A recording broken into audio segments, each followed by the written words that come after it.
Hello, it's good to have you with us. This is English News Broadcast at exactly 10:30 p.m. live from the headquarters in Asmara. First, the top stories.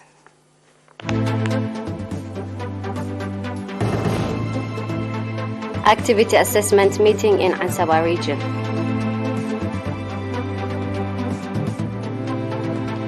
Voluntary blood donation increased by 200%.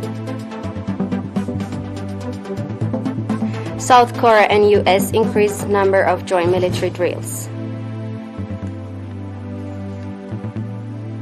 Taliban banned women from working for domestic foreign NGOs in Afghanistan.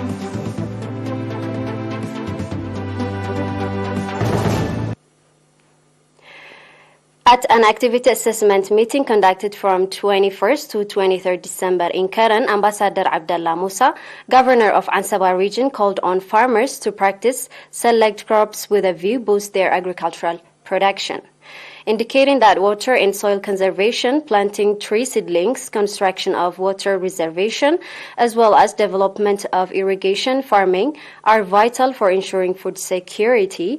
Ambassador Abdullah called for integrated efforts on the part government institution, the public and stakeholders. According to the reports presented at the meeting, the construction of dams in Aibaba, Kodi, Shinara, Ajerbeb, and Adigebru have reached over 75%.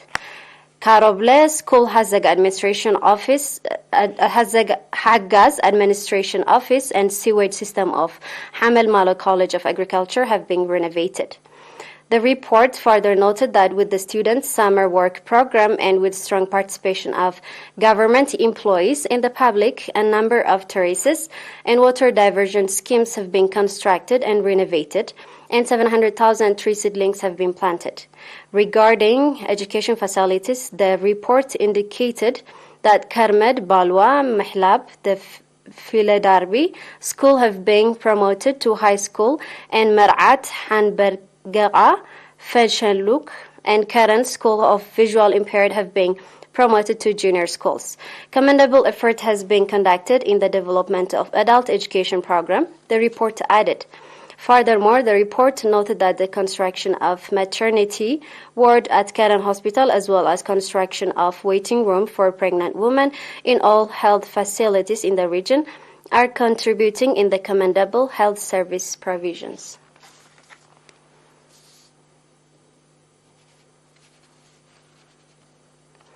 The National Blood Transfusion Service reports that as a result of sustainable awareness raising campaign in the past 6 years, voluntary blood donation has increased by 200%. Dr. Johannes Teheste, Medical Director of the National Blood Transfusion Service, said that the number of voluntary blood donation that was 6,681 units in 2016 has currently reached to 13,609 units of blood. Dr. Johannes went on to say that the center in 2022 has supplied 38% of its reserves blood to Orota National Referral Hospital, 9% to Halibut National Referral Hospital, 6% to Karen Referral Hospital, and the remaining to several hospitals across the country. Dr. Johannes also said that in cooperation with the Ministry of Health, the National Blood Transfusion Service has established centers in the Gashbarka, Ansaba, and Southern region equipped with necessary facilities and commended the effort being exerted by the National Voluntary Blood Donors Association to enrich the blood transfusion service.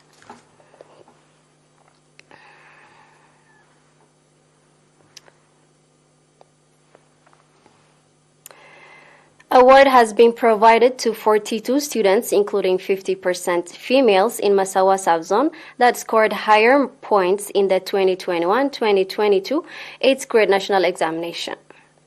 At the event organized on 23rd December, Mr. Ismail Saleh, head of school in the subzone, said that the program was organized in cooperation with the subzonal administration, parents and teachers, and the increased number of female awardees attests to the increased competitiveness of female students.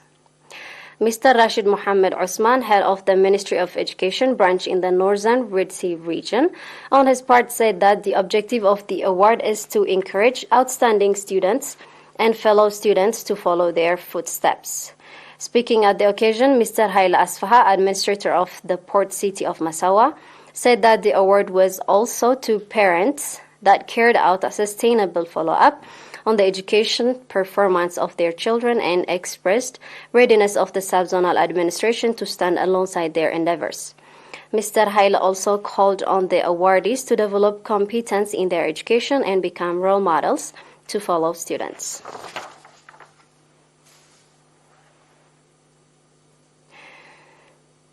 After a short break, we'll be back with international news. Stay tuned.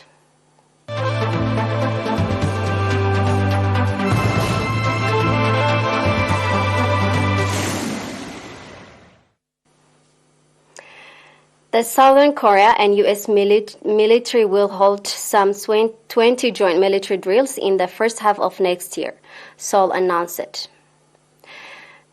Amid rising tension on the Korean Peninsula, the exercise will focus on realistic scenario in light of North Korean nuclear and missile threats. The announcement by South Korean Defense Ministry followed a biannual meeting between the country's Joint Chief of Staff and Defense Minister Ri Jong-soo. Seoul intended to deal with the nuclear threat from Pyongyang based on Washington's commitment to mobilize all its military capabilities, including nuclear arms, to defend its ally, Lee said. As for the possibility of a conflict involving conventional arms, the minister insisted that the South Korean military must ensure that they can respond eternally and perfectly to the North Korean provocation and be able to achieve definite win in any combat. On Thursday, Seoul revealed the South Korean and the U.S. were considering staging their first large-scale joint live-fire demonstration in 6 years in 2023. The exercise could mark the next year's 70th anniversary of the launch of military cooperation between South Korea and the U.S.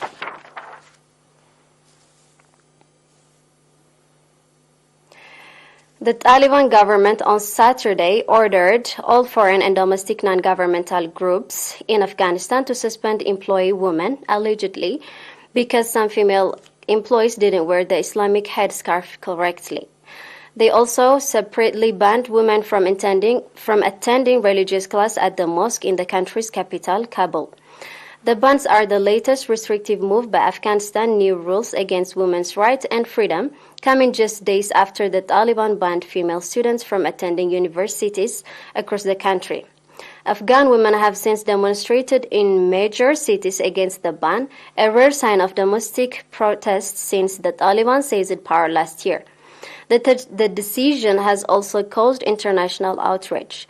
The NGO order came in the letter from Economic Minister Aridin Mohammed Hanif, who said that any organization found not complying with the order will have their operation license revoked in Afghanistan.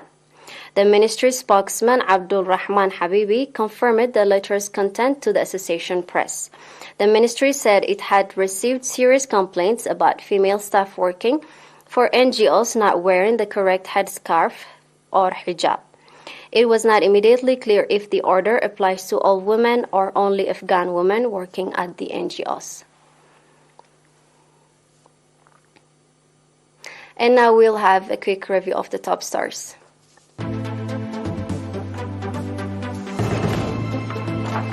Activity assessment meeting in Ansaba region. Voluntary blood donation increased by 200%. South Korea and U.S. increased number of joint military drills.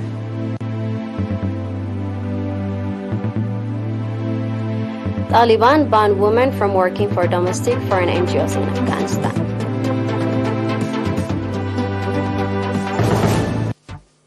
That was all with the news for tonight. Thank you for being with us and have a Merry Christmas.